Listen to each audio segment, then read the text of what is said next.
Hello everyone, welcome to my YouTube channel education के बारे में कश्यप। कैसे हैं आप सभी? आज बहुत अच्छे होंगे। आज के इस वीडियो में बात करूंगा UP senate BSc nursing 2025 cut off क्या जाएगी, कितने नंबर पर कौन सा कॉलेज मिलेगा, गवर्नमेंट या प्राइवेट, नॉट क्वालिफाइंग कैंडिडेट को क्या कॉलेज मिलेगा। साथ ही साथ यूपी सीनेट 2025 का यूपी बीएससी नर्सिंग रिजल्ट आ चुका है और आप सबने अपना रैंक कार्ड डाउनलोड कर ही लिया होगा। कितने नंबर पर रैंक पर गवर्नमेंट कॉलेज और प्राइवेट कॉलेज मिलेगा, काउंसलिंग कब से स्टार्ट होगी, काउंसलिंग के लिए क्या जरूर डॉक्यूमेंट लगेंगे और काउंसलिंग कौन करा सकते हैं, ठीक है, किसे करानी चाहिए, साथ ही साथ चॉइस फिलिंग कैसे करनी है। काउंसलिंग बहुत जल्द शुरू होने वाली है, ठीक है। काउंसलिंग शुरू होने के बाद आपके कॉलेज अलॉट होगा। अगर आपके पास डॉक्यूमेंट नहीं है तो आपको जो है एडमिशन के टाइम पे बहुत सारी प्रॉब्लम हो सकती है। हो सकता है आपकी जो सीट मिली है वो आपकी कैंसिल हो जाए, वो आपको सीट ना दी जाए, ठीक है। बाकी एक वीडियो के माध्यम से गवर्नमेंट कॉलेज की लिस्ट बता चुका हूँ, फीस बता चुका हूँ और उस वीडियो की लिंक आपको डिस्क्रिप्शन में मिल जाएगी। एक बार वहाँ से देखें, उसके बाद चॉइस फिलिंग करें। और जैसे ही काउंसलिंग शुरू होती है, काउंसलिंग की चॉइस फिलिंग की प्रक्रिया भी मैं आपको बताऊँगा, किस प्रकार से कौन सा कॉलेज आपको फिलअप करना है, उसके रिगार्डिंग भी जानकारी प्रोवाइड कराऊँगा। सही है। कोई भी डॉक्यूमेंट गलती मत करना, ठीक है। डॉक्यूमेंट काउंसलिंग बिना डॉक्यूमेंट एडमिशन नहीं होगा, रिपोर्टिंग नहीं हो पाएगी आपकी, ठीक है। तो आइए चलिए आज के वीडियो की शुरुआत करते हैं। फिलहाल चैनल पर नहीं है, चैनल सब्सक्राइब और टेलीग्राम को अवश्य ज्वाइन कर लेना।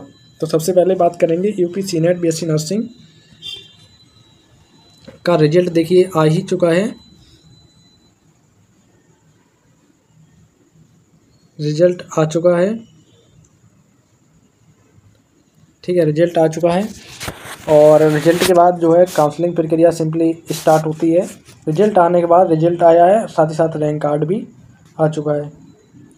रिजल्ट भी आ चुका है, रैंक कार्ड भी आ चुका है। अब रैंक कार्ड आने के बाद अब आपकी जो है सिंपली काउंसलिंग स्टार्ट होगी, ठीक है। काउंसलिंग आपकी कब से कब तक चलेगी और कब तक स्टार्ट होगी, प्लस सीट मैट्रिक्स आपकी ओरिजिनल साइट पर कब देखने को मिलेगी, उसके रिगार्डिंग आज के इस वीडियो में जानकारी प्रोवाइड कराने आया हूँ, ठीक है।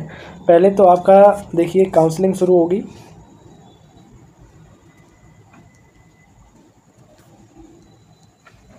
काउंसलिंग आपकी जो है पिछली बार काउंसलिंग जो है रिजल्ट आने की 2 दिन बाद शुरू हो गई थी। इस बार भी काउंसलिंग के लिए यूनिवर्सिटी हर एक काम जल्दी कर रही है। जल्दी आ गया, आपका रैंक कार्ड जल्दी आ गया, आंसर की जल्दी आ गई, काउंसलिंग भी बहुत जल्दी स्टार्ट हो जाएगी।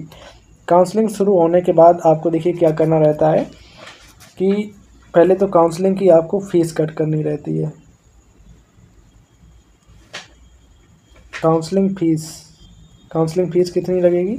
काउंसलिंग फ़ीस प्रीवियस ईयर 500 रुपये लगी थी, प्लस 5000 की आपकी सिक्योरिटी फ़ीस, टोटल 5500 रुपये आपको देने पड़ेंगे, ठीक है। टोटल 5500 रुपये आपको काउंसलिंग में पार्टिसिपेट करने के लिए फर्स्ट राउंड में या किसी भी राउंड में पार्टिसिपेट करेंगे देने पड़ेंगे, ठीक है।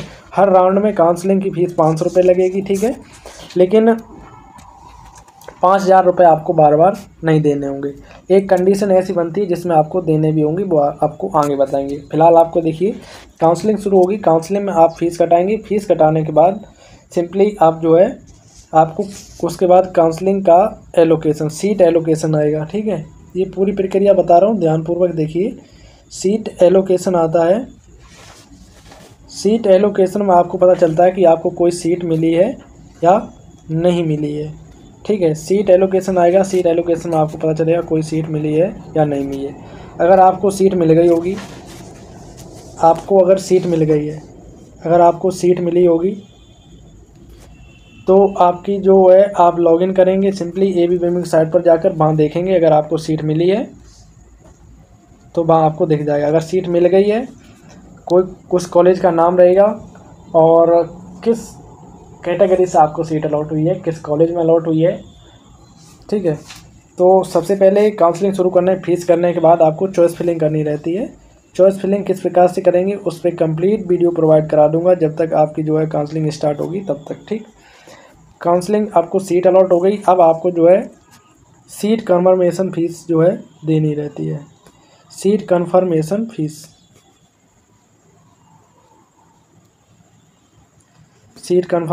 जो है वो कितनी लगती है? सीट कन्फर्मेशन फ़ीस जो है वो 40,000 रुपये लगती है, जो आपकी इंक्लूड हो जाती है ट्यूशन फीस में यानी कि कॉलेज की फ़ीस में। ये आपकी 40,000 रुपये सीट कंफर्मेशन फ़ीस तो लगेगी अगर आपको सीट अलॉट हो जाती है। अगर आप वो सीट चाहते हैं, उस पर एडमिशन लेना चाहते हैं, तो ये आपकी ट्यूशन फीस में इंक्लूड हो जाएगी, जो कि आपकी ऑनलाइन कटेगी। ठीक है, ABBMU की साइट पर ऑफिशियल ABBMU को ही कटानी पड़ेगी, आपको ये ऑनलाइन कटवानी पड़ेगी। ठीक है, जैसे ही आप ये फ़ीस कटवा देते हैं, उसके बाद आपको जो है कॉलेज में रिपोर्टिंग के लिए जाना होगा। कॉलेज में रिपोर्टिंग के लिए जाएंगे आप। ठीक है, कॉलेज में रिपोर्टिंग के लिए जाएंगे, तो कॉलेज में जब रिपोर्टिंग के लिए जाएंगे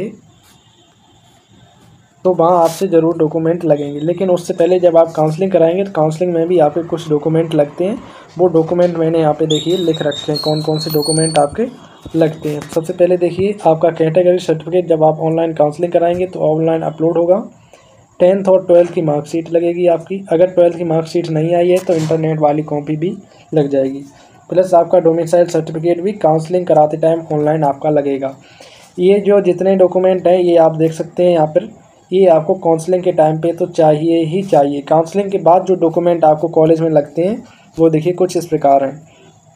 देखिए, जब आप कॉलेज में रिपोर्टिंग के लिए जाएंगे तो आपको ये ज़रूर डॉक्यूमेंट चाहिए। तो सबसे पहले है आपके पास जो है सो फॉर्म का प्रिंट होना चाहिए और एडमिट कार्ड का भी होना चाहिए। उसके बाद देखिए, रिजल्ट का स्कोर कार्ड होना चाहिए, सीट।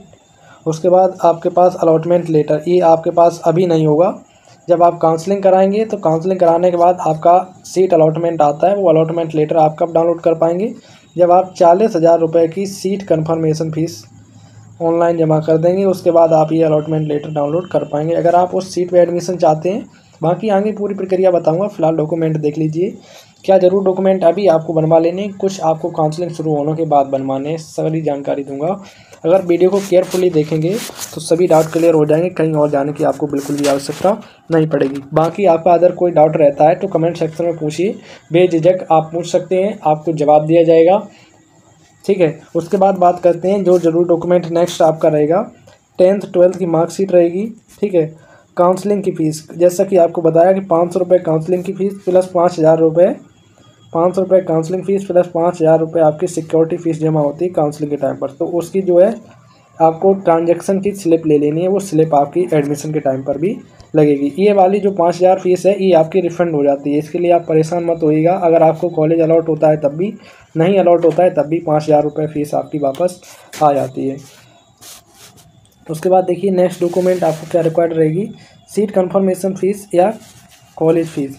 देखिए, जैसा कि आपको बताया कि 40,000 रुपये सीट कन्फर्मेशन फ़ीस जो आपकी लगती है, वो आपको उसकी स्लिप की रिक्वायरमेंट रहेगी, जो कि आप ऑनलाइन कटवाएंगे। अगर आपको सीट अलॉट हो जाती है, उस सीट पर अगर आप एडमिशन लेना चाहते हैं तभी आप ये सीट कट करवाइएगा। ठीक है, उसके बाद नेक्स्ट डॉक्यूमेंट आ जाता है मेडिकल फिटनेस। ध्यान से देखिएगा, मेडिकल फिटनेस किस प्रकार से बनवाएंगे। मेडिकल फिटनेस जो आपका ये बनेगा, ये आपका डिस्ट्रिक्ट हॉस्पिटल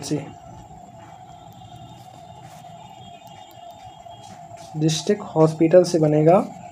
ठीक है, ये किसी भी प्राइवेट हॉस्पिटल का नहीं चलेगा, ये गवर्नमेंट जो डिस्ट्रिक्ट हॉस्पिटल आपका होता है उस पर आपके जो है चीफ मेडिकल ऑफिसर, जिसे CMO कहा जाता है, CMO सर के साइन और सील होने चाहिए, उस पर आपका बनेगा। ठीक है, ये आसानी से आप बन जाता है, बता दीजिएगा सर ऐसे ऐसे मेरा एडमिशन हुआ है, और वो आपको बना देंगे। ठीक है, उसका कोई भी पैसा नहीं लगता है, सिर्फ आपको 1 रुपये की जो पर्ची कटती है वो आपको कटवानी रहेगी और आपका मेडिकल फिटनेस बन जाएगा। ठीक है, उसके बाद देखिए नेक्स्ट डॉक्यूमेंट क्या है, गैप सर्टिफिकेट। अगर आपका 12th के बाद 1 साल का, 2 साल का, 3 साल का अगर गैप है, अगर 2025 में ही आपने एग्ज़ाम दिया है 12th का तो आपका गैप सर्टिफिकेट नहीं लगेगा।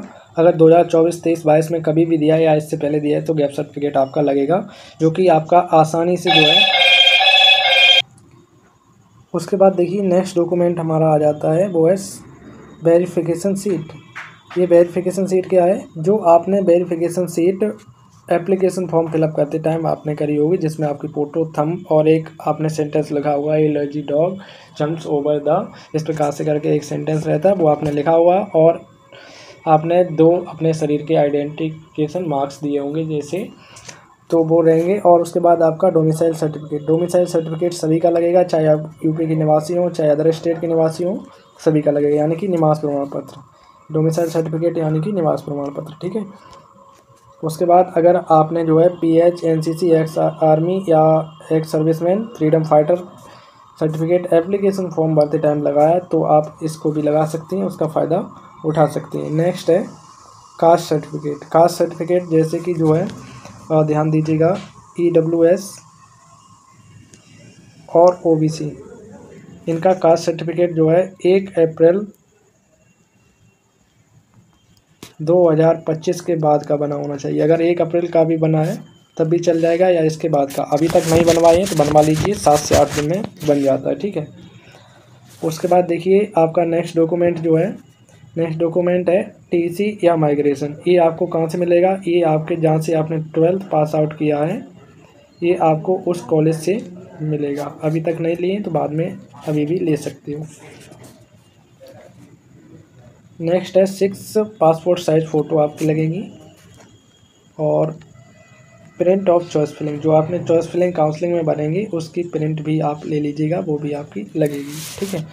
Next admission fees. Admission fees यानी कि जो 40,000 रुपये की आप फ़ीस जमा करेंगे वो फ़ीस लगेगी। अगर प्राइवेट कॉलेज मिलता है तो इसके अतिरिक्त वो आपसे 40,000 के अतिरिक्त और जो उनकी फ़ीस रहती है वो फ़ीस लेंगे। और आप ध्यान दीजिए सभी जो डॉक्यूमेंट मैंने आपको अभी तक बताए उन सब की आपको 2-2 कॉपी एडमिशन के टाइम पर ले जानी है, ठीक।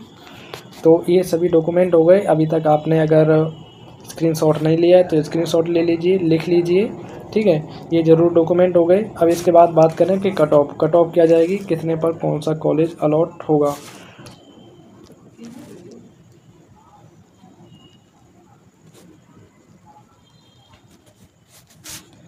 तो जनरल की बात करें तो जनरल वालों को जो है रैंक के अकॉर्डिंग बात करूँगा, 1 से लेकर, अगर आपकी रैंक 1400 से 1500 के बीच में है तो आपको कोई ना कोई गवर्नमेंट कॉलेज अलॉट हो जाएगा। प्राइवेट की बात करूं, वहीं जनरल वालों के लिए प्राइवेट की बात करूं तो प्राइवेट आपकी रैंक अगर 8,000 तक भी है या 10,000 तक भी है तब भी आपको कोई ना कोई प्राइवेट कॉलेज, अगर आप चॉइस फिलिंग अच्छी करते हैं तो आपको मिल ही जाएगा, ठीक। गवर्नमेंट प्राइवेट दोनों की बात करते चल रहे हैं कैटेगरी के साथ साथ। उसके बाद OBC की बात करें तो OBC का ज़्यादा खास नहीं रहेगा।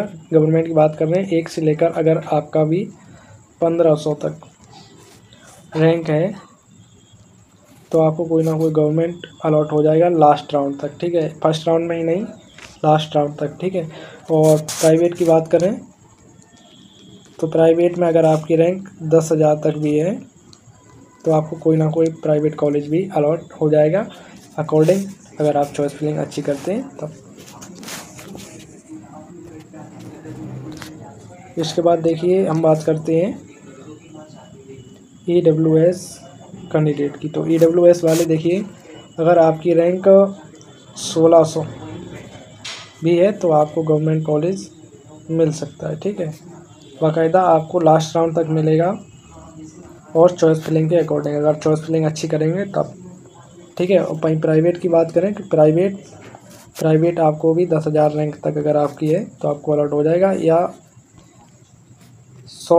1100 तक है तब भी अलॉट हो जाएगा, 11,000 भी है तब भी अलॉट हो जाएगा। अब इसके बाद बात कर लेते हैं हम ST और SC की। ST SC की बात करें तो अगर आपकी रैंक जैसा कि मैंने बताया अगर 2,000 तक भी है तो आपको गवर्नमेंट कॉलेज अलॉट हो जाएगा, बाकी आपको इंतज़ार करना पड़ेगा लास्ट राउंड तक, और चॉइस फिलिंग आप अच्छी करेंगे तब। और वहीं प्राइवेट की बात करें तो प्राइवेट में अगर आपकी रैंक 15,000 तक भी है तो आपको कोई ना कोई प्राइवेट लास्ट राउंड तक बड़ी आसानी से अलॉट हो जाएगा। तो ये कट ऑफ को लेकर बात हो गई, जरूर डॉक्यूमेंट को लेकर बात हो गई।